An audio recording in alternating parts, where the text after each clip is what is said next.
Enzyme जो है वो प्रोटीन ही है। ठीक है, तो कल से हम पढ़ रहे हैं बेटा टॉपिक प्रोटीन।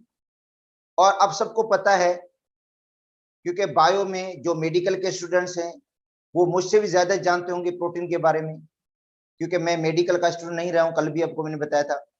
ठीक है, इंजीनियरिंग का हूं, तो जितना भी मुझे नॉलेज है प्रोटीन के बारे में वो मैं आपको शेयर कर लेता हूं। प्रोटीन, तो अब देखो प्रोटीन बेटा ऐसा कंपाउंड होता है, ऐसा सब्सटेंस होता है, जब इसके आप हाइड्रोलाइसिस करेंगे तो आपको मिलेंगे अमाइनो एसिड।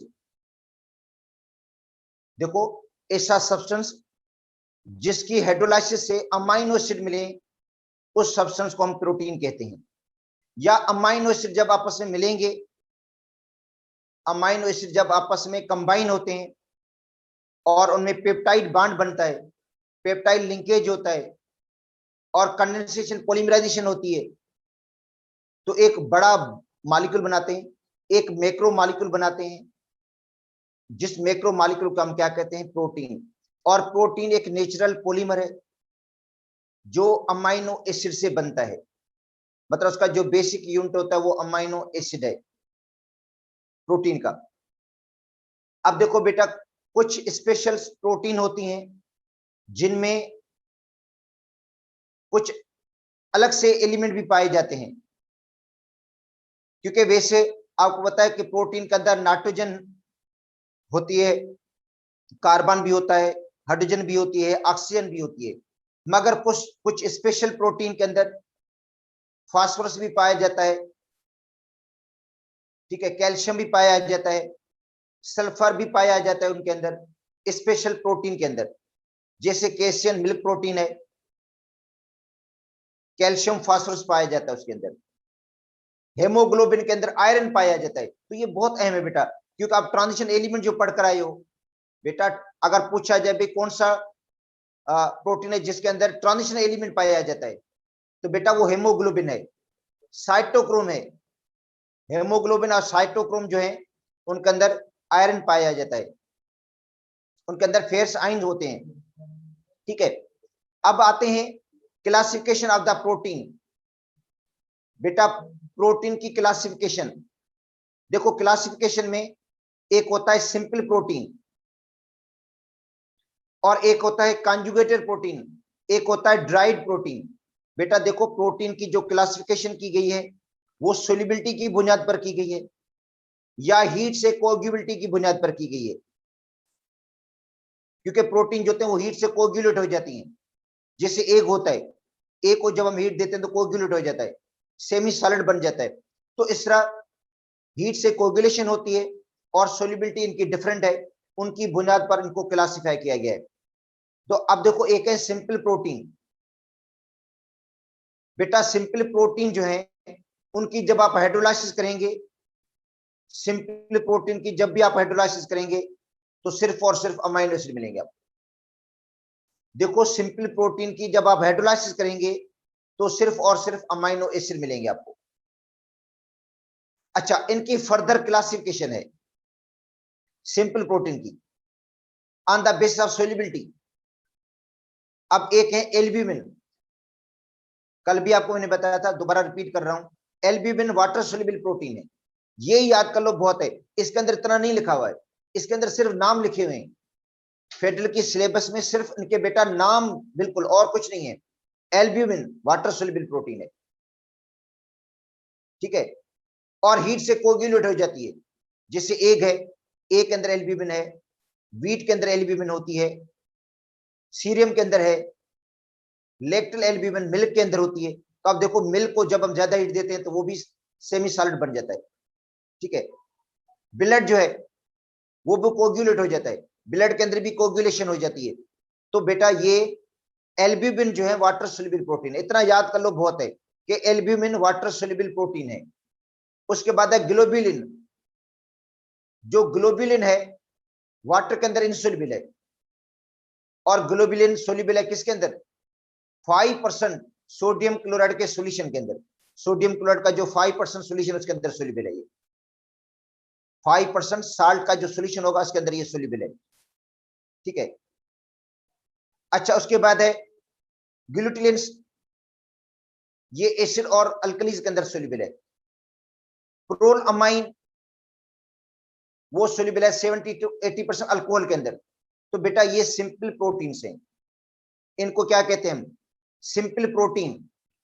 और इन सिंपल प्रोटीन की हाइड्रोलाइसिस से आपको सिर्फ और सिर्फ अमाइनो एसिड मिलेंगे। अब आते हैं कॉन्जुगेटेड प्रोटीन। बेटा अब है कॉन्जुगेटेड प्रोटीन। तो कॉन्जुगेटेड प्रोटीन उनको कहा जाता है जिनके अंदर नॉन प्रोटीन सब्सटेंस हो, प्रोटीन के साथ क्या हो, नॉन प्रोटीन सब्सटेंस हो, जिसको कहते हैं प्रोस्थेटिक ग्रुप।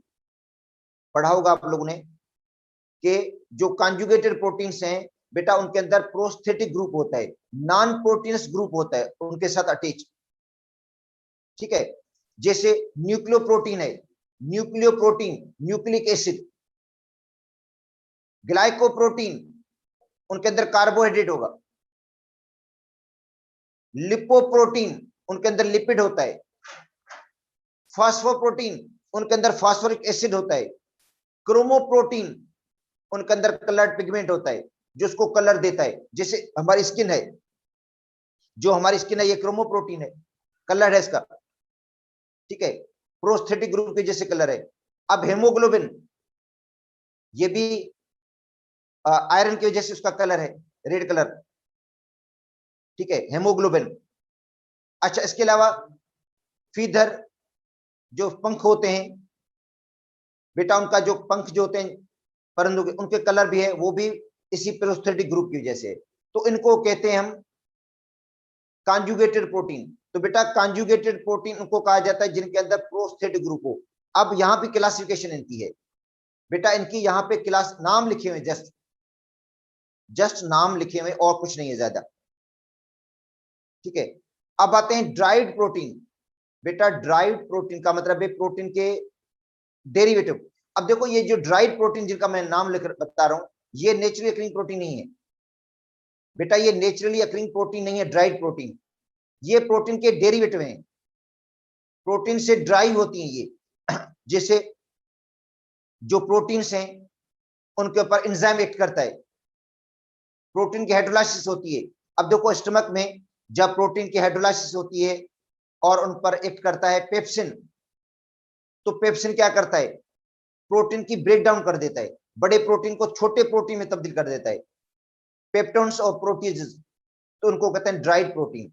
अब देखो प्रोटीन की जब हम हाइड्रोलाइसिस करते हैं तो डायरेक्ट अमाइनो एसिड कभी नहीं मिलेंगे बेटा, प्रोटीन के जो मॉलिक्यूल्स हैं वो सिमिलर प्रोटीन में तब्दील हो जाते हैं, सिमिलर प्रोटीन में छोटे प्रोटीन के मॉलिक्यूल बन जाते हैं, उनको कहते हैं ड्राइड प्रोटीन्स। मतलब वो प्रोटीन के डेरिवेटिव हैं, वो प्रोटीन से ड्राइव हुए हैं बाय हाइड्रोलाइसिस, हाइड्रोलाइसिस के जरिए। तो अब देखो जब स्टमक में प्रोटीन की डाइजेशन होती है, प्रोटीन की हाइड्रोलाइसिस होती है, तो जो प्रोटीन है वो पेप्टोन्स प्रोटीज में तब्दील हो जाता है। आगे जब वही फूड इंटेस्टाइन के अंदर जाता है, उसके ऊपर ट्राइप्सिन एक्ट करती है, तो ट्राइप्सिन भी क्या करती है, डायरेक्ट अमाइनो एसिड में तब्दील नहीं करती इनको, वो भी उनको कन्वर्ट करती है किसके अंदर, सिमिलर पॉलीपेप्टाइड के अंदर, सिमिलर पॉलीपेप्टाइड के अंदर। तो उनको कहते हैं प्रोटीन के डेरिवेटिव। तो बेटा वो ड्राइड प्रोटीन्स हैं, वो प्रोटीन के डेरिवेटिव हैं, वो नेचुरल अकरिंग प्रोटीन नहीं है। अच्छा, अगर हम प्रोटीन की बात करें तो एंजाइम भी प्रोटीन है।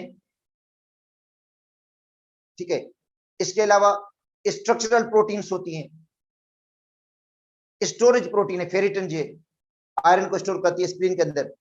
अच्छा, रेस्पिरेटरी प्रोटीन है जो रेस्पिरेटरी सिस्टम में हेल्प करती हैं, हार्मोन्स हैं जो मेटाबॉलिज्म को कंट्रोल करते हैं, एंटीबॉडीज हैं जो इम्यून सिस्टम को बढ़ाती हैं। तो मतलब ये सारी बेटा प्रोटीन्स ही हैं। ठीक है, तो अब इसके अंदर जो कुछ लिखा हुआ मैं आपको पढ़ा देता हूं बेटा प्रोटीन के बारे में। कहता है the molecule which yield amino acid on complete hydrolysis. मतलब ऐसा मॉलिक्यूल जिसकी आप हाइड्रोलाइसिस करें बेटा, ऐसा मॉलिक्यूल जब उसकी आप हाइड्रोलाइसिस करेंगे तो अमाइनो एसिड मिलेगा। पढ़ाया था आपको मैंने कि ऐसा मॉलिक्यूल जब उसकी आप हाइड्रोलाइसिस करेंगे तो आपको अमाइनो एसिड मिलेगा। ठीक है, उनको प्रोटीन कहते हैं। Protein on the basis of major structural components. बेटा प्रोटीन जो है वो मेजर स्ट्रक्चरल कंपोनेंट है एनिमल के अंदर और एनिमल एंड ह्यूमन टिश्यूज के अंदर। Proteins are natural polymer. बेटा प्रोटीन क्या है, नेचुरल पॉलीमर है, एक मैक्रो मॉलिक्यूल्स हैं जो छोटे मॉलिक्यूल से मिलकर बनते हैं। वो छोटा मॉलिक्यूल कौन सा, अमाइनो एसिड है। तो अमाइनो एसिड मोनोमर हो जाता है, और जो प्रोटीन है वो पॉलीमर है, मगर नेचुरल पॉलीमर है, और कंडेंसेशन पॉलीमराइजेशन होती है, वाटर रिमूव हो जाता है और उनके दरमियान लिंकेज बनता है जिसको कहते हैं अमाइड लिंकेज। कल आपको मैंने पढ़ाया था CONH लिंकेज होता है अमाइनो एसिड के दरमियान। और अमाइनो एसिड की रेंज के बारे में बता रहे हैं। अब इसके अंदर जो रेंज बता रहा है कि अमाइनो एसिड की जो रेंज होती है प्रोटीन में 2 से लेकर सेवरल थाउजेंड तक होती है, 2 से लेकर सेवरल थाउजेंड तक उनकी रेंज है, मतलब प्रोटीन को बनाने के लिए। अच्छा, दीज मॉलिक्यूल्स कंटेन नाइट्रोजन, इनके अंदर नाइट्रोजन भी है, हाइड्रोजन भी है, ऑक्सीजन भी है, कार्बन भी होता है। मगर मैं आपको बता चुका हूं कि स्पेशलाइज्ड प्रोटीन के अंदर सल्फर भी पाया जाता है, कैल्शियम भी पाया जाता है, फास्फोरस भी पाया जाता है। और इसके अलावा जो एंजाइम है वो भी प्रोटीन है, जो बायोलॉजिकल कैटलिस्ट है, आगे हम पढ़ाऊंगा इसके अंदर, सिलेबस के अंदर है, ठीक है। और बाकी आगे बता देता है कि इम्यूनिटी को बढ़ाता है प्रोटीन, और जो प्रोटीन है सोर्स है फ्यूल का। उसके बाद है classification of the protein, protein की दर्जाबंदी। बेटा प्रोटीन की क्लासिफिकेशन देखो, क्लासिफिकेशन आपको मैं बता चुका हूं कि प्रोटीन की एक सिंपल प्रोटीन, एक कॉन्जुगेटेड प्रोटीन, एक ड्राइड प्रोटीन। बस दोबारा रिवाइज कर लेते हैं, समझें बेटा। सिंपल प्रोटीन, कंपाउंड या कॉन्जुगेटेड प्रोटीन और ड्राइड प्रोटीन। तो पहले आते हैं सिंपल प्रोटीन पे, कि सिंपल प्रोटीन में क्या लिखा हुआ है। सिंपल प्रोटीन में यह कि इनकी हाइड्रोलाइसिस सिर्फ अमाइनो एसिड मिलेंगे। बेटा सिंपल प्रोटीन की हाइड्रोलाइसिस करेंगे तो आपको सिर्फ और सिर्फ अमाइनो एसिड मिलेंगे। अब उनमें कौन कौन आता है, एल्ब्यूमिन, ग्लोबुलिन, ग्लूटिलिन्स और हिस्टोन्स। उसके बाद है कॉन्जुगेटेड प्रोटीन। बेटा कॉन्जुगेटेड प्रोटीन वो होती हैं जिनके अंदर प्रोस्थेटिक ग्रुप होता है, नॉन प्रोटीन्स ग्रुप अटैच होता है, जिससे कार्बोहाइड्रेट अटैच हो सकता है, लिपिड अटैच हो सकता है, फास्फोरिक एसिड अटैच हो सकता है, न्यूक्लिक एसिड अटैच हो सकता है, या कोई कलर्ड पिगमेंट भी इसके साथ अटैच हो सकता है जो उसको कलर देता है। तो conjugated proteins are those proteins which are attach with non protein substance. वो अटैच होगा नॉन प्रोटीन सब्सटेंस के साथ। बेटा नॉन प्रोटीन सब्सटेंस जिसको कहते हैं प्रोस्थेटिक ग्रुप। तो nucleoprotein, mucoprotein, glycoprotein, phosphoprotein, lipoprotein, chromoprotein. बेटा ये सभी कॉन्जुगेटेड प्रोटीन हैं जिनके अंदर प्रोस्थेटिक ग्रुप है। अब आते हैं ड्राइड प्रोटीन। अच्छा बेटा ड्राइड प्रोटीन क्या है, ये प्रोटीन के डेरिवेटिव हैं। ये बेटा ड्राइड जो प्रोटीन है ये प्रोटीन के डेरिवेटिव हैं। जब प्रोटीन की हाइड्रोलाइसिस होती है, ठीक है, स्टमक के अंदर या इंटेस्टाइन के अंदर, तो जो प्रोटीन के बड़े मॉलिक्यूल्स हैं वो स्मॉलर प्रोटीन्स में तब्दील हो जाते हैं, जिनको कहते हैं पेप्टोन्स, प्रोटीजेस, पेप्टाइजेस, ठीक है। कहते हैं those are protein which are derived by the from the simple and conjugated proteins. कहता है सिंपल और कॉन्जुगेटेड प्रोटीन्स के ऊपर जब एंजाइम एक्ट करेगा तो ये प्रोटीन्स बनती हैं ड्राइड प्रोटीन्स, जिनमें प्रोटीजेस भी है, पेप्टोन्स भी है, पेप्टाइजेस भी है। अब आते हैं स्ट्रक्चर ऑफ द प्रोटीन।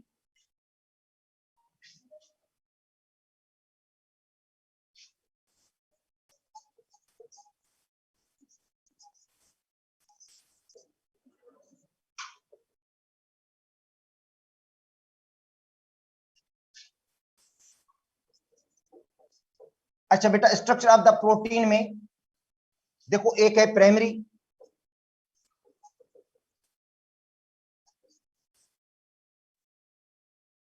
अच्छा एक होता है प्राइमरी, एक होता है सेकेंडरी, एक होता है टर्शरी, एक होता है क्वार्टनरी। देखो एक प्राइमरी है, अच्छा दूसरा क्या है,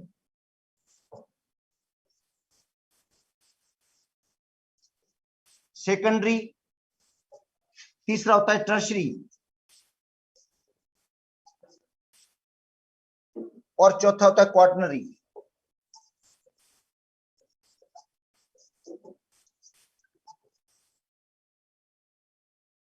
बेटा 4 टाइप का इसका स्ट्रक्चर है। अब देखो प्राइमरी स्ट्रक्चर जो बेसिक स्ट्रक्चर है समझे वो प्राइमरी इसका स्ट्रक्चर है। जो बेटा जो बेसिक स्ट्रक्चर है वो इसका है primary structure.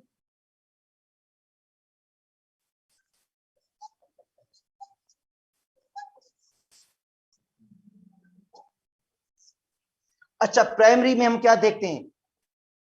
Number of amino acid and sequence of the amino acid. Primary में स्ट्रेट चेन बनती है बेटा, प्राइमरी में स्ट्रेट चेन बनेगी अमाइनो एसिड की। अमाइनो एसिड की क्या बनेगी?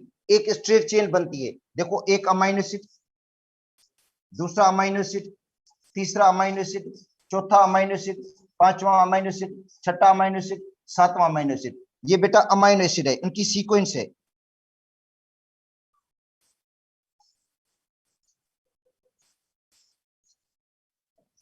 और स्ट्रेट चेन होती है अमाइनो एसिड की।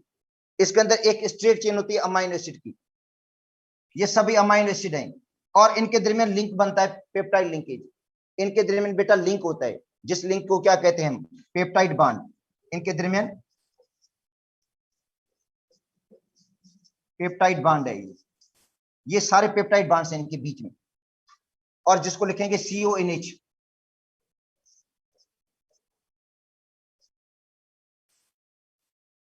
ये बेटा CONH लिंकेज है इनके बीच में।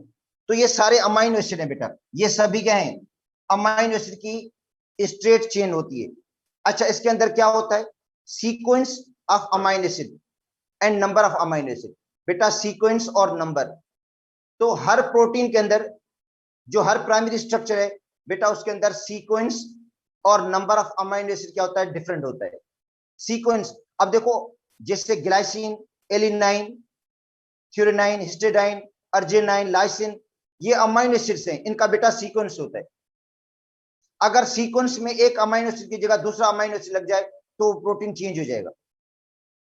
मतलब सीक्वेंस में अगर ग्लाइसिन की जगह अर्जिनाइन लग जाए, अर्जिनाइन की जगह लाइसिन लग जाए, तो इसका मतलब है वो समझे दूसरे टाइप का प्रोटीन बन जाएगा। तो इसके अंदर स्पेसिफिक जो है वो सीक्वेंस है बेटा, अमाइनो एसिड का सीक्वेंस, और दूसरा नंबर ऑफ अमाइनो एसिड्स। देखो, number and sequence of the amino acid, देखो इसके अंदर अहम जो है नंबर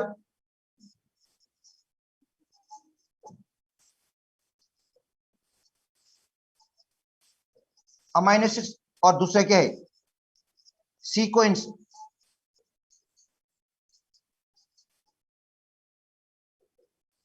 ऑफ अमाइनो एसिड। ये इंपॉर्टेंट होता है। अगर सपोज करते हैं सीक्वेंस अमाइनो एसिड का चेंज हो जाएगा तो समझे जो प्रोटीन है वो भी चेंज हो जाएगा। तो प्रोटीन का जो प्राइमरी स्ट्रक्चर है उसके अंदर बेटा स्ट्रेट चेन बनती है अमाइनो एसिड की। स्ट्रेट चेन अमाइनो एसिड की बनेगी, और जिसके अंदर क्या होगा? अमाइनो एसिड की एक तो तादाद होगी, और अच्छा दूसरा क्या होता है? इनके अंदर सीक्वेंस होता है।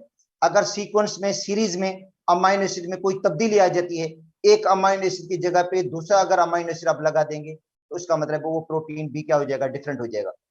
ठीक है, और उनके दरमियान कौन सा लिंकेज होता है? वो होता है पेप्टाइड लिंकेज या अमाइड लिंकेज। मतलब ये अमाइनो एसिड हैं सिंपली, जिनकी स्ट्रेट चेन है, और इनके दरमियान पेप्टाइड लिंकेज है जो इनको क्या करता है? जोड़ कर रखता है। ठीक है, इन अमाइनो एसिड के दरमियान, और उनमें कंडेंसेशन, पॉलीमराइजेशन होती है। ठीक है, और इनका जो सीक्वेंस है बेटा वो इंपॉर्टेंट है, क्योंकि हर प्रोटीन के अंदर जो सीक्वेंस होता है अमाइनो एसिड का वो डिफरेंट होता है, और नंबर ऑफ अमाइनो एसिड। तो अब देखो, पहला है प्राइमरी स्ट्रक्चर। तो ये बेटा इस स्ट्रक्चर को हम कहेंगे प्राइमरी स्ट्रक्चर। कहता है structure of protein depend arrangement of the polypeptide chain present in the molecule. बेटा arrangement of the polypeptide chain in the protein. अब पहले आते हैं प्राइमरी स्ट्रक्चर पे। Sequence of the amino acid, देखो इसके अंदर क्या है? Sequence of the amino acid in the peptide chain is called primary structure. इसको क्या कहते हैं बेटा? Primary structure. Amino acids are linked to another through the peptide bond. ये कल आपको मैंने पढ़ा दिया था कि अमाइनो एसिड जो है वो लिंकेज है थ्रू पेप्टाइड बॉन्ड, उनके दरमियान पेप्टाइड बॉन्ड होता है। ठीक है, या पेप्टाइड लिंकेज।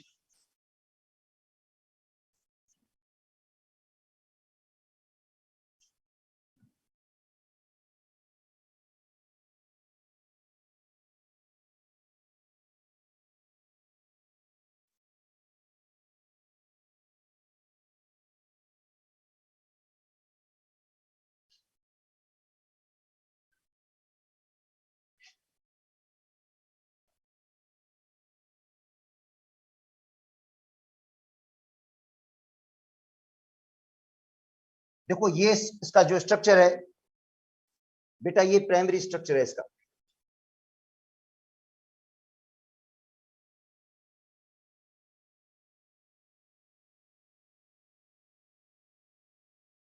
अब देखो इसमें ग्लाइसिन, प्रोलीन, थ्योरेनाइन, ग्लाइसिन, इस तरह ये अमाइनो एसिड के बेटा सीक्वेंस है।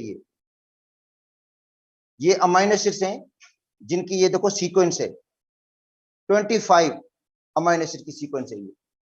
अच्छा, ये अगर सीक्वेंस को चेंज कर देंगे तो बेटा प्रोटीन भी चेंज हो जाएगा। तो इसके अंदर स्ट्रेट चेन है। देखो इसके अंदर क्या है, एक स्ट्रेट चेन है किसकी, अमाइनो एसिड्स की। इसको हम कहते हैं सिंपल प्रोटीन। तो बेटा ये है सिंपल प्रोटीन। तो सिंपल प्रोटीन के अंदर एक स्ट्रेट चेन बनती है अमाइनो एसिड्स की, ठीक है।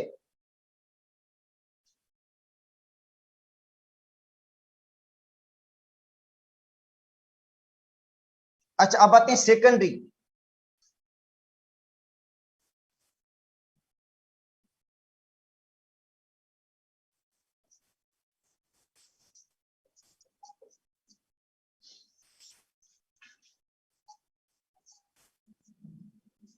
तो देखो प्राइमरी जो स्ट्रक्चर है बेटा, उसके अंदर एक ही किस्म का लिंकेज है जिसको कहते हैं पेप्टाइड लिंकेज। देखो प्राइमरी स्ट्रक्चर में अमाइनो एसिड के दरमियान पेप्टाइड लिंकेज होगा, पेप्टाइड बांड होगा, और कोई बांड नहीं होगा उनके दरमियान प्राइमरी में। बेटा प्राइमरी की मैं बात कर रहा हूं तो सिर्फ उसके अंदर अमाइनो एसिड्स होते हैं जिनकी सीक्वेंस होती है, जिनकी मतलब एक सीक्वेंस होती है, स्पेसिफिक सीक्वेंस होगी। अच्छा, दूसरा होगा नंबर ऑफ अमाइनो एसिड्स के 20 हैं, 25 हैं, 15 है, जितने भी होंगे अमाइनो एसिड्स। एक नंबर ऑफ अमाइनो एसिड, और दूसरा क्या होता है, sequence of the amino acid, ठीक है। अब जब ये प्राइमरी स्ट्रक्चर, बेटा ये जो प्राइमरी स्ट्रक्चर है उसको हम फोल्ड कर देंगे। देखो प्राइमरी जो स्ट्रक्चर है उसको हम क्या करेंगे, फोल्ड कर देंगे, उनकी फोल्डिंग होगी, ठीक है, इनकी क्वाइलिंग होगी, इनको क्वाइल कर देंगे। प्राइमरी स्ट्रक्चर को हम क्या करेंगे, जब प्राइमरी स्ट्रक्चर की क्वाइलिंग होगी तो बनेगा सेकेंडरी स्ट्रक्चर। बेटा जो प्राइमरी स्ट्रक्चर है उनकी क्वाइलिंग होती है, वो क्वाइल हो जाता है, ठीक है, और क्वाइलिंग से क्या मिलेगा हमें, सेकेंडरी स्ट्रक्चर। तो जब इनकी क्वाइलिंग होती है बेटा, जब इनकी क्वाइलिंग होती है से, ठीक है, तो इनके दरमियान, ठीक है, उन क्वाइलिंग में क्या होता है, हाइड्रोजन बांड आ जाता है। हाइड्रोजन बांड की वजह से इनमें क्वाइलिंग होती है। तो इसका मतलब है जो सेकेंडरी अमाइनो एसिड होगा बेटा, सेकेंडरी अमाइनो एसिड के अंदर दूसरा बांड भी इन्वॉल्व हो जाएगा, वो होगा हाइड्रोजन बांड। हाइड्रोजन बांड की वजह से इनके अंदर क्वाइलिंग होती है, इनको क्वाइल करता है हाइड्रोजन बांड। बेटा इनकी क्वाइलिंग जो होती है वो हाइड्रोजन बांड की वजह से होती है। हाइड्रोजन बांड इनको क्या कर देता है, क्वाइल कर देता है, ठीक है। तो ये होगा सेकेंडरी अमाइनो एसिड्स। तो बेटा सेकेंडरी जो अमाइनो एसिड्स है उनमें क्या होता है, जो प्राइमरी स्ट्रक्चर है, जो प्राइमरी प्रोटीन्स हैं, प्राइमरी प्रोटीन के अंदर, प्राइमरी प्रोटीन जैसे एक डोरी होती है, उसको हम क्या करते थे, क्वाइल कर देते हैं, क्वाइलिंग करते हैं उसकी। बिजली की तार होती है, इसको हम क्वाइल कर देते हैं। एक स्ट्रेट चेन है, एक स्ट्रेट में है, जब उसको हम क्वाइल करते हैं तो क्वाइल करने से उसका बन जाता है सेकेंडरी स्ट्रक्चर। बेटा क्वाइलिंग से इसका क्या बनता है, सेकेंडरी स्ट्रक्चर बनता है। और सेकेंडरी स्ट्रक्चर के अंदर हाइड्रोजन बांड होते हैं जो उन क्वाइल को क्या करते हैं, होल्ड करके रखते हैं, ठीक है। तो ये अगले, आगे आता हूं पेज पर भी।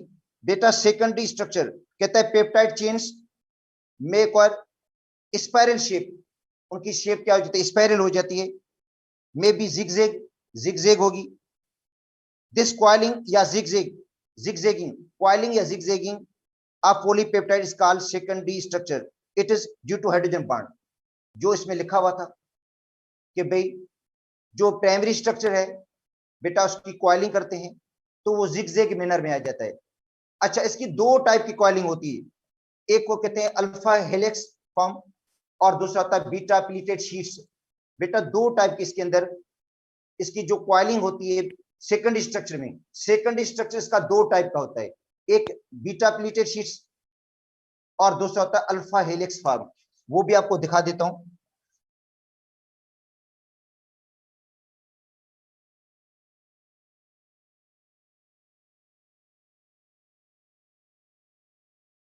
ये बेटा इनका सेकंड स्ट्रक्चर है।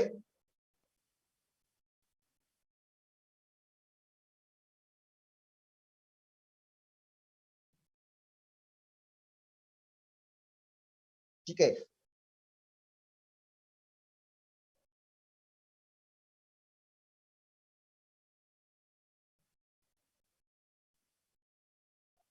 ये देखो इनका सेकेंडरी स्ट्रक्चर है। तो सेकेंडरी स्ट्रक्चर में क्या हो गया, इनकी कॉइलिंग हुई है इस तरह, ऐसे देखो। और किसके जरिए, ये हाइड्रोजन बॉन्ड है, देखो हाइड्रोजन बॉन्ड की वजह से हाइड्रोजन, इसका मतलब है प्रोटीन के अंदर हाइड्रोजन बॉन्डिंग भी होती है। बेटा देखो प्रोटीन के अंदर क्या होता है, हाइड्रोजन बॉन्ड भी बनते हैं, और हाइड्रोजन बॉन्ड की वजह से इनका जो सेकेंडरी स्ट्रक्चर बनता है अल्फा हेलिक्स। इधर भी देखो ये हेलिक्स फॉर्म है इसका, इस तरह।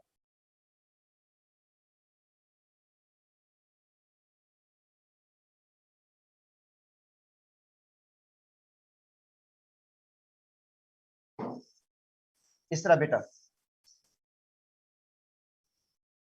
और ये इनके दरमियान हाइड्रोजन बॉन्ड है, यहां भी इनके दरमियान क्या बना है, हाइड्रोजन बॉन्ड बना है, जो उनको क्या करता है, इन हेलिक्स को कॉइल करके रखता है। अगर ये हाइड्रोजन बॉन्ड ना होता तो इस तरह के हेलिक्स ना बनते। बेटा हाइड्रोजन बॉन्डिंग की वजह से ये हाइड्रोजन बॉन्ड है जो इनकी इस तरह की स्ट्रक्चर बनाता है, अल्फा हेलिक्स फॉर्म। अच्छा अब देखो दूसरा जो इसका स्ट्रक्चर है,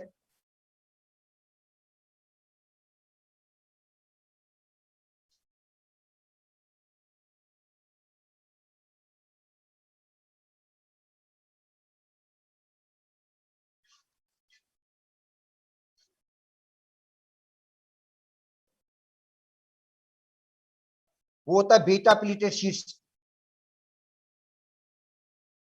बेटा इस तरह का होता है, देखो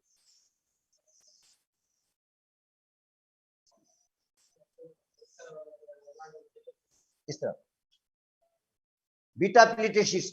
अब इनमें देखो हाइड्रोजन बॉन्डिंग है, इनमें देखो क्या है, हाइड्रोजन बॉन्ड है जो उनको क्या करता है, होल्ड कर रखता है। ये देखो हाइड्रोजन बॉन्ड है जो उनको क्या करता है, होल्ड करके रखता है। तो दो टाइप के इनके फॉर्म है, मतलब जो प्राइमरी स्ट्रक्चर है वो स्ट्रेट चेन में होगा, और उसी प्राइमरी स्ट्रक्चर को हम फोल्ड करेंगे। देखो एक तो प्राइमरी स्ट्रक्चर है जो स्ट्रेट चेन में है, जिसके अंदर सिर्फ अमाइनो एसिड्स का लिंकेज है, पेप्टाइड बॉन्ड है, और फिर क्या हो जाता है, वही अमाइनो सॉरी वही प्रोटीन की जो लॉन्गेस्ट चेन है, प्राइमरी स्ट्रक्चर है, उनके अंदर फोल्डिंग हो जाती है, वो क्या हो जाता है, फोल्ड हो जाता है इस तरह। ठीक है। और दो टाइप के स्ट्रक्चर बनाता है, एक अल्फा हेलिक्स फॉर्म और दूसरा है बीटा प्लीटेड शीट्स। ठीक है। अब आते हैं टर्शरी स्ट्रक्चर पे। तो बेटा टर्शरी स्ट्रक्चर में क्या होता है, इसकी और फोल्डिंग होती है, सुपर फोल्डिंग, मतलब फोल्डिंग और सुपर फोल्डिंग। जैसे एक वायर होती है, इसको हम फोल्ड करते हैं, उसके बाद ज्यादा उसको और मजीद फोल्ड कर देते हैं।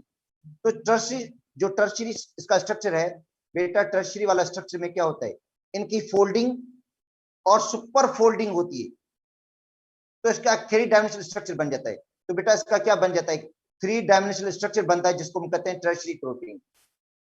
और टर्शरी प्रोटीन में एक और बॉन्ड इन्वॉल्व हो जाता है, वो है डाइसल्फाइड बॉन्ड। बेटा टर्शरी में एक और बॉन्ड इन्वॉल्व हो जाता है, जिसको क्या कहते हैं हम, डाइसल्फाइड बॉन्ड। और इसके अलावा आयनिक बॉन्ड भी इसके अंदर इन्वॉल्व हो जाता है, मतलब इसके अंदर हाइड्रोजन बॉन्ड है, ये हाइड्रोजन बॉन्ड तक महदूद है, मगर जो टर्शरी है उसके अंदर मजीद बॉन्डिंग और ज्यादा हो जाती है। ज्यादा बॉन्डिंग की वजह से वो ज्यादा फोल्ड हो जाता है। बेटा बॉन्डिंग, ज्यादा बॉन्डिंग की वजह से, क्योंकि उनके अंदर डाइसल्फाइड बॉन्ड भी बनते हैं, आयनिक बॉन्ड भी बनते हैं, जिसकी वजह से उसके अंदर ज्यादा फोल्डिंग हो जाती है।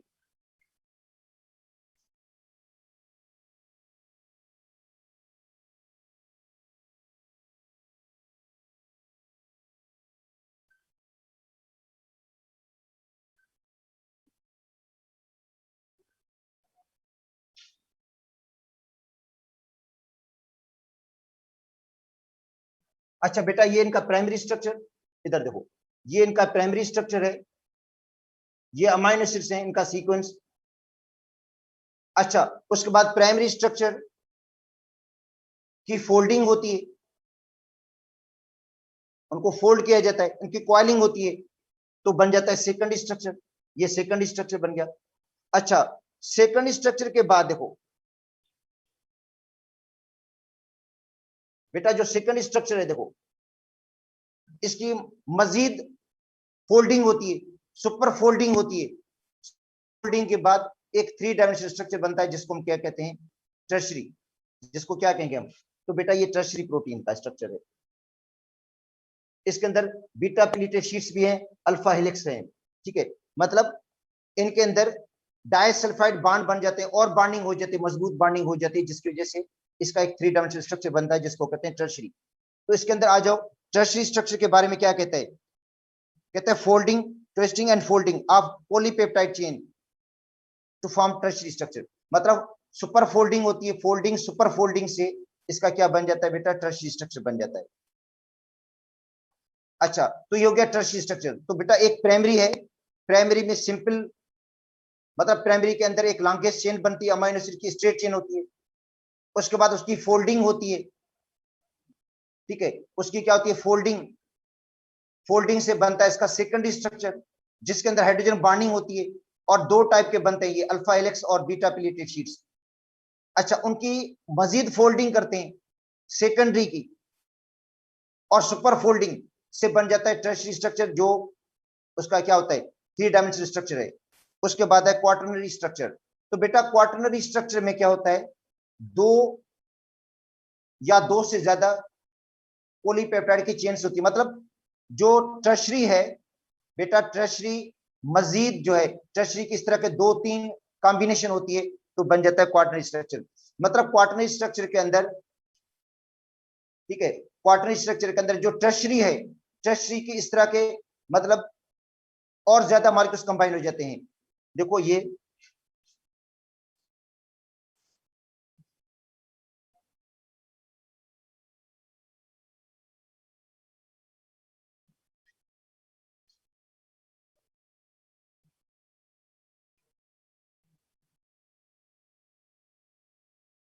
तो बेटा क्वाटरनरी स्ट्रक्चर में क्या हो जाता है? कहता है proteins consist of more than one amino acid chain. मतलब एक से ज्यादा प्रोटीन की चेन्स होती हैं बेटा, एक से ज्यादा पॉलीपेप्टाइड चेन्स होती हैं बेटा क्वाटरनरी स्ट्रक्चर में। एक से ज्यादा पॉलीपेप्टाइड की चेन्स होती हैं। मतलब उसके अंदर अल्फा हेलिक्स फॉर्म भी होगा, बीटा प्लीटेड शीट्स भी होगा, या दो अल्फा हेलिक्स दो बीटा प्लीटेड शीट्स भी होंगी। 4 टाइप के प्रोटीन भी हो सकते हैं उसके अंदर, 4 पॉलीपेप्टाइड की चेन्स भी हो सकती हैं उसके अंदर। तो इनके अंदर देखो, इनके अंदर एक ही पॉलीपेप्टाइड चेन होगी। मतलब एक पॉलीपेप्टाइड की चेन, उसकी हमने फोल्डिंग की, उसके बाद सुपर फोल्डिंग की हमने, तो बन गया टर्शरी स्ट्रक्चर। तो टर्शरी स्ट्रक्चर में सिर्फ एक पॉलीपेप्टाइड चेन होगी बेटा, टर्शरी के अंदर सिर्फ एक पॉलीपेप्टाइड चेन होती है, एक से ज्यादा नहीं होगी। मगर क्वाटरनरी के अंदर क्या होता है? एक से ज्यादा पॉलीपेप्टाइड चेन जब मिलती है तो बन जाता है इसका स्ट्रक्चर। क्वाटरनरी स्ट्रक्चर के अंदर एक से ज्यादा पॉलीपेप्टाइड चेन बन जाती है, ठीक है, उसको कहते हैं क्वाटरनरी स्ट्रक्चर। तो देखो बेटा, प्राइमरी स्ट्रक्चर में एक पॉलीपेप्टाइड चेन, सेकेंडरी में उसी पॉलीपेप्टाइड चेन की कॉइलिंग, टर्शरी में उसको मजीद कॉइलिंग करके 3 डायमेंशनल स्ट्रक्चर बन गया उसका। फिर इस तरह का जो टर्शरी प्रोटीन है बेटा, टर्शरी प्रोटीन के 2 या 3 चेन्स मिल जाती हैं तब बन जाता है इसका क्वाटरनरी स्ट्रक्चर। तो क्वाटरनरी स्ट्रक्चर में बेटा एक, दो या दो से ज्यादा पॉलीपेप्टाइड की चेन्स होती हैं तो इसका क्वाटरनरी स्ट्रक्चर बन जाता है। कहता है क्वाटरनरी स्ट्रक्चर मींस 4,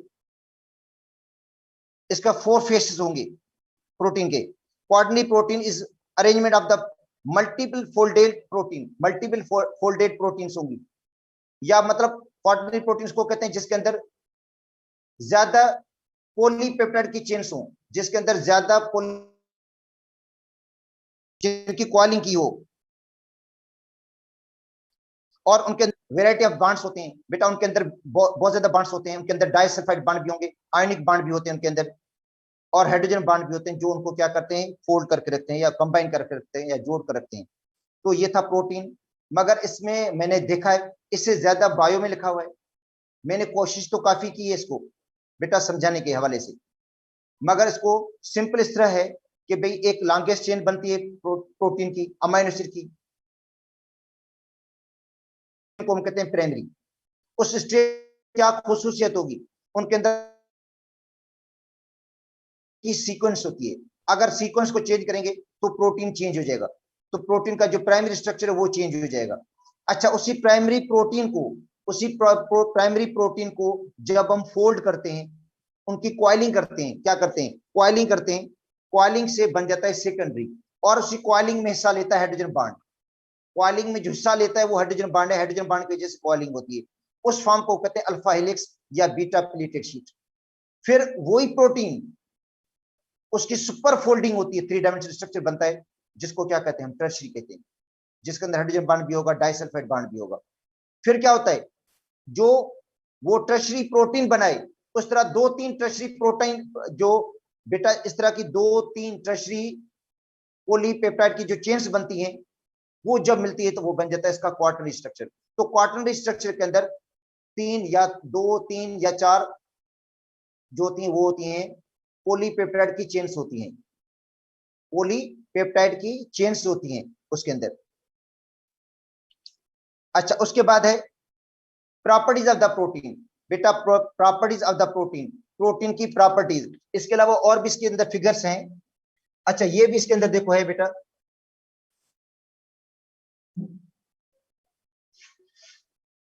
इधर देखो,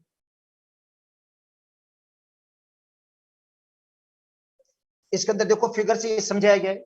ये प्राइमरी का स्ट्रक्चर है जिसके अंदर ये अमाइनो एसिड का सीक्वेंस है, अमाइनो एसिड है ये, और जो अमाइनो एसिड की कॉइलिंग होती है तो 2 तरह के बन जाते हैं, एक बनता है अल्फा हेलिक्स और बीटा प्लेटेड शीट। अच्छा, इनकी सुपर फोल्डिंग से क्या बन जाता है, बन जाता है टर्शियरी प्रोटीन। ठीक है, टर्शियरी प्रोटीन ये बीटा प्लेटेड शीट से भी बन सकता है या अल्फा हेलिक्स फॉर्म से भी बन सकता है। और इस तरह की जो बीटा प्लेटेड शीट्स होती हैं, जब ज्यादा मिल जाएंगे आपस में तो क्या बन जाता है, इसका क्वार्टरनरी स्ट्रक्चर बन जाता है। मतलब क्वार्टरनरी स्ट्रक्चर में एक से ज्यादा पॉलीपेप्टाइड की चेन्स होती हैं, एक से ज्यादा पॉलीपेप्टाइड की चेन होती है। अब आते हैं प्रॉपर्टीज ऑफ द प्रोटीन। बेटा प्रोटीन की properties, proteins are involve in the process of the food digestion. बेटा प्रोटीन जो होते हैं वो इन्वॉल्व होती हैं फूड की डाइजेशन में, जिनको हम एंजाइम कहते हैं। तो एंजाइम भी प्रोटीन है जो फूड की डाइजेशन करते हैं, सेल का स्ट्रक्चर बनाते हैं, कैटालाइसिस करते हैं, movement of the muscles, myosin, जो मायोसिन है मसल ग्लोब्यूलिन जो मूवमेंट में हिस्सा लेती है, एनर्जी की ट्रांसफॉर्मेशन में, और ज्यादा भी इनके यूज हैं। स्ट्रक्चरल प्रोटीन आपको मैंने बताया था, स्टोरेज प्रोटीन, एंटीबॉडीज वो भी प्रोटीन है। There are about 20 to 22 common amino acids, कहते हैं 20 या 22 कॉमन अमाइनो एसिड्स हैं। बेटा 20 या 22 क्या हैं, कॉमन अमाइनो एसिड्स हैं। ठीक है, जो ज्यादा प्रोटीन में पाए जाते हैं, 20 या 22 अमाइनो एसिड्स हैं जो ज्यादा प्रोटीन के अंदर पाए जाते हैं और जिनका सीक्वेंस फिर चेंज होता है। ठीक है, अब अमाइनो एसिड के अंदर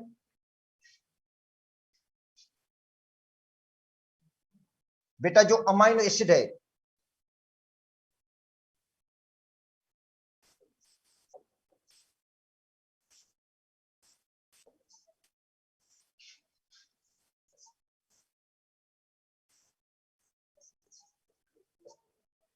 उसके अंदर 2 फंक्शनल ग्रुप होते हैं, एक अमाइन ग्रुप और एक कार्बोक्सिल ग्रुप।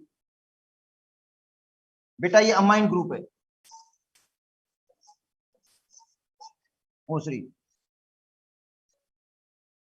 कार्बोक्सिल ग्रुप,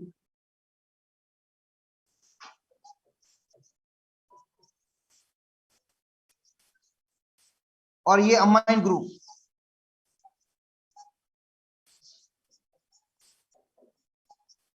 ये अल्काइल ग्रुप।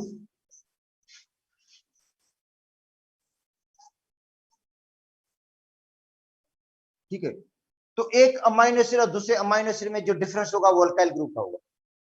बेटा एक अमाइनो एसिड और दूसरे अमाइनो एसिड में जो डिफरेंस होता है वो आर का होता है। अब देखो ग्लाइसिन, ग्लाइसिन जो होता है उसमें आर की जगह भी हाइड्रोजन लग जाता है, NH2 होता है, इधर भी H, इधर भी H। ये बेटा शुरुआत वाला अमाइनो एसिड है, सिंपल अमाइनो एसिड। सिंपल में सिंपल अमाइनो एसिड ग्लाइसिन है जिसमें आर की जगह H लग जाता है। ठीक है, उसके बाद मिथाइल ग्रुप लग जाता है एलिनाइन के अंदर, फिर आइसोप्रोपाइल लग जाता है वेलाइन के अंदर। तो इस तरह एक अमाइनो एसिड और दूसरे अमाइनो एसिड में जो डिफरेंस होगा बेटा आर का होगा। तो ये कह रहे हैं 20 से 22 अमाइनो एसिड है, 20 से 22 अमाइनो एसिड में डिफरेंस किसका होगा? अल्काइल ग्रुप का होगा। ये जो आर है ये डिफरेंट होता है, ये अल्काइल रेडिकल बेटा अल्काइल ग्रुप डिफरेंट होगा एक अमाइनो एसिड और दूसरे अमाइनो एसिड के अंदर। अब एक अमाइनो एसिड दूसरे अमाइनो एसिड के दरमियान लिंकेज बनता है जिसको कहते हैं पेप्टाइड बॉन्ड, जो कल भी आपको मैंने पढ़ाया था, अभी भी इसके अंदर लिखा हुआ है कि इनके दरमियान पेप्टाइड बॉन्ड बनता है।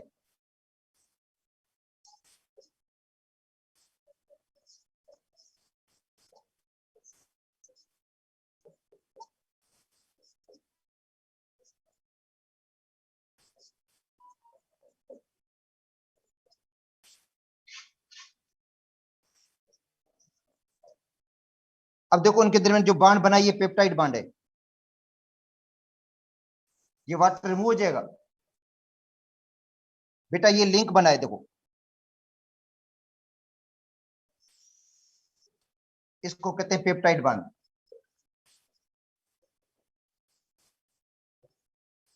कौन सा? CONH, ये जो बेटा लिंक बना CONH का, इस लिंक को कहते हैं पेप्टाइड बॉन्ड। तो प्रोटीन में ज्यादा इस तरह के लिंकेजेस होते हैं और पॉलीपेप्टाइड की चेन बनती है बेटा उसके अंदर। पॉलीपेप्टाइड का मतलब है ज्यादा पेप्टाइड लिंकेजेस होते हैं उसके अंदर। अब आते हैं इंपॉर्टेंस ऑफ द प्रोटीन, के प्रोटीन की अहमियत क्या है बेटा, प्रोटीन की इंपॉर्टेंस क्या है? तो protein play important role in the formation of protoplasm, कहते हैं प्रोटीन जो है उसका अहम रोल है प्रोटोप्लाज्म बनाने में, और जो प्रोटोप्लाज्म है वो लाइफ के लिए एसेंशियल है, लाइफ के लिए जरूरी है। सेकंड, न्यूक्लियोप्रोटीन, बेटा न्यूक्लियोप्रोटीन ये हेरिडिटी कैरियर है। न्यूक्लियोप्रोटीन और कॉम्प्लेक्स प्रोटीन, बेटा न्यूक्लियोप्रोटीन आपको मैं पढ़ा कराया था, ये कॉन्जुगेटेड प्रोटीन है। कॉम्प्लेक्स प्रोटीन या कॉन्जुगेटेड प्रोटीन जिसके अंदर न्यूक्लिक एसिड होता है, जिसके अंदर क्या होता है? Nucleic acid. न्यूक्लियोप्रोटीन मतलब उसके अंदर जो प्रोस्थेटिक ग्रुप है वो न्यूक्लिक एसिड है। तो न्यूक्लियोप्रोटीन और कॉम्प्लेक्स प्रोटीन, और ये हेरिडिटी कैरियर है। देखो न्यूक्लियोप्रोटीन क्या है बेटा? हेरिडिटी कैरियर है। उसके बाद है एंजाइम, एंजाइम भी प्रोटीन है जो बायोलॉजिकल कैटलिस्ट है, ठीक है। हेमोग्लोबिन भी प्रोटीन है जो ऑक्सीजन को ट्रांसपोर्ट करती है, और हेमोग्लोबिन भी समझे कॉम्प्लेक्स प्रोटीन है, कॉन्जुगेटेड प्रोटीन है बेटा, ये कॉम्प्लेक्स प्रोटीन, इसके अंदर प्रोस्थेटिक ग्रुप आयरन जो ऑक्सीजन को कैरी करता है। अच्छा उसके बाद है some proteins act as hormones, जो इंसुलिन है बेटा, जो इंसुलिन है, इंसुलिन भी क्या है? प्रोटीन है। और इंसुलिन समझे सिंपल प्रोटीन, देखो अगर एग्जांपल आ जाए सिंपल प्रोटीन की तो बेटा वो इंसुलिन है,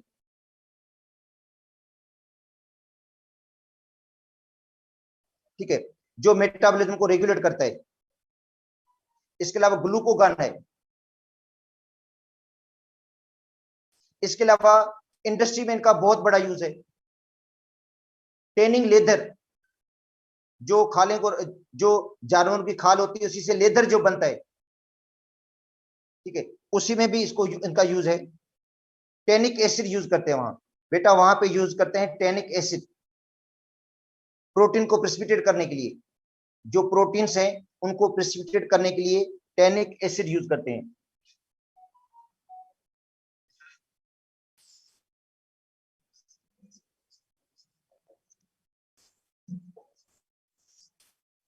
टेनिक एसिड जिसका फॉर्मूला C76H52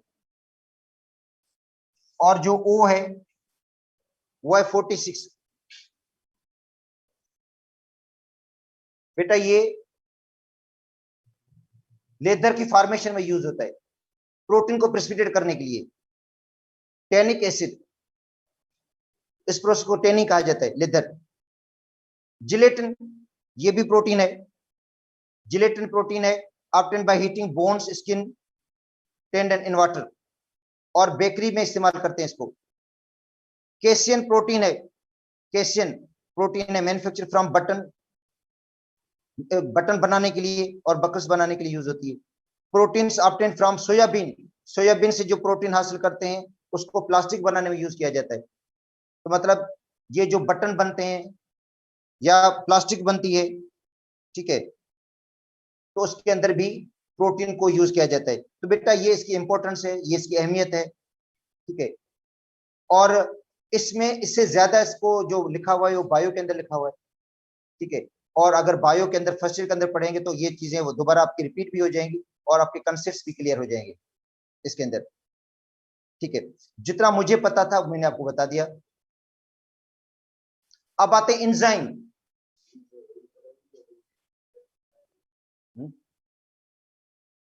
साइंस जरा पढ़ा बैठ लो।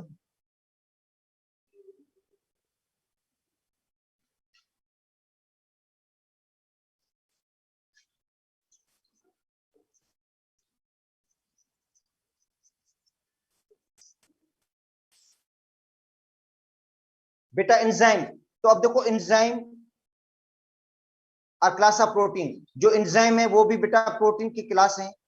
एंजाइम बायोलॉजिकल कैटलिस्ट हैं जो बायोलॉजिकल रिएक्शन की स्पीड को बढ़ा देते हैं, रेट ऑफ रिएक्शन को इंक्रीज कर देते हैं। बायो कैटलिस्ट इनको कहा जाता है एंजाइम को। और ये एक्टिवेशन एनर्जी को कम कर देते हैं। जो एंजाइम्स हैं वो बेटा एक्टिवेशन एनर्जी को लो कर देते हैं, ठीक है। तो in the comparison of the inorganic catalyst, अगर इनऑर्गेनिक जो कैटलिस्ट हैं उनकी हम कंपैरिजन करें बेटा, इनऑर्गेनिक कैटलिस्ट की अगर हम कंपैरिजन करते हैं एंजाइम के साथ एक्टिवेशन एनर्जी के हवाले से, तो H2O2 हाइड्रोजन पेरोक्साइड है, हाइड्रोजन पेरोक्साइड बेटा H2O2 हाइड्रोजन पेरोक्साइड है। जब इसके हम डिकम्पोजिशन करते हैं तो एक H2O बन जाता है। अच्छा, दूसरा बनता है ऑक्सीजन। देखो H2O2 हाइड्रोजन पेरोक्साइड, जब उसके हम डिकम्पोजिशन करते हैं तो उसकी जो एक्टिवेशन एनर्जी है in the absence of catalyst 18 kilo calorie है। मतलब H2O2 की एक्टिवेशन जो एनर्जी है in the absence of catalyst 18 kilo calorie है, ठीक है। आयरन की मौजूदगी में वो 13 हो जाती है। मतलब आयरन कैटलिस्ट है हाइड्रोजन पेरोक्साइड की डिकम्पोजिशन के लिए, और उसके आयरन की मौजूदगी में वैल्यू हो जाती है 13 किलो कैलोरी। अच्छा, प्लेटिनम की मौजूदगी में 12, प्लेटिनम ने और कम कर दिया। मगर एक एंजाइम होता है catalyst obtain from liver, reduce this energy to 5 kilo calorie per mole. इसका मतलब है जो कैटलिस्ट एंजाइम है वो क्या कर देता है, उसी एनर्जी को 5 किलो कैलोरी तक लेकर आता है। तो एंजाइम जो है वो समझे इनऑर्गेनिक कैटलिस्ट से ज्यादा एफिशिएंट है। तो इनऑर्गेनिक, अब देखो H2O2 को आयरन भी कैटलाइज कर रहा है, प्लेटिनम भी कैटलाइज कर रहा है, जो दोनों इनऑर्गेनिक हैं। मगर जो एंजाइम कैटलाइज है वो उसकी एनर्जी को और भी कम कर देता है, 5 किलो कैलोरी तक लेकर आता है और रिएक्शन रूम टेम्परेचर पे हो जाता है। तो इसका मतलब है ऐसे रिएक्शंस जिनको अगर हम लेबोरेटरी में हम परफॉर्म करें बेटा, लेबोरेटरी में परफॉर्म करें तो वो हाई टेम्परेचर पे होते हैं। और वही सेम रिएक्शंस एंजाइम जो प्रोड्यूस मतलब जो है उनको कैटलाइज करते हैं तो वो रूम टेम्परेचर पे हो जाते हैं। जिस तरह ग्लूकोज है बेटा, स्टार्च है, स्टार्च को ग्लूकोज में तब्दील करते हैं। अगर लेबोरेटरी में कन्वर्ट करें बेटा, स्टार्च को लेबोरेटरी में ग्लूकोज में कन्वर्ट करते हैं, इसको बॉयल करना पड़ता है HCl के साथ और हाई टेम्परेचर पे। मगर वो जो एंजाइम अमाइलेज है, जो एंजाइम अमाइलेज है वो ही स्टार्च को कन्वर्ट करता है ग्लूकोज में, रूम टेम्परेचर पे हो जाता है ये रिएक्शन। तो इसका मतलब है एंजाइम जो है वो ज्यादा एफिशिएंट कैटलिस्ट है किसके मुकाबले में, इनऑर्गेनिक के मुकाबले में, क्योंकि ये एक्टिवेशन एनर्जी को बहुत ज्यादा लो कर देते हैं। एक्टिवेशन एनर्जी जब लो हो जाती है तो रिएक्शन क्या हो जाता है, फास्ट हो जाता है। क्योंकि जितने भी रिएक्शंस हैं बेटा, जितने भी रिएक्शंस हैं उनको कुछ एक्स्ट्रा एनर्जी की जरूरत पड़ती है, कुछ एडिशनल एनर्जी की जरूरत पड़ती है, क्योंकि उनकी जो एनर्जी है वो थ्रेशोल्ड के बराबर नहीं होती। इसलिए रिएक्शन को एडिशनल एनर्जी की जरूरत पड़ती है, जिस एनर्जी को हम कहते हैं एक्टिवेशन एनर्जी। और जितनी एक्टिवेशन एनर्जी की वैल्यू लो होगी उतना रिएक्शन क्या हो जाता है, फास्ट हो जाता है। तो एंजाइम क्या कर देता है, उसी एक्टिवेशन एनर्जी को लो कर देता है, बहुत ज्यादा कम कर देता है, और वही सेम रिएक्शन रूम टेम्परेचर पे हो जाता है। जो लेबोरेटरी में उनको ज्यादा हीट की जरूरत पड़ती है, मगर वो रिएक्शन एंजाइम की मौजूदगी में लो टेम्परेचर पे हो जाता है। तो कल इंशाल्लाह इसको हम आगे पढ़ लेंगे। एंजाइम बस आखिरी टॉपिक आपका रहता है, यही है, एंजाइम ही है, ठीक है। और उसके बाद हम स्टार्ट करेंगे inorganic chemical, sorry first year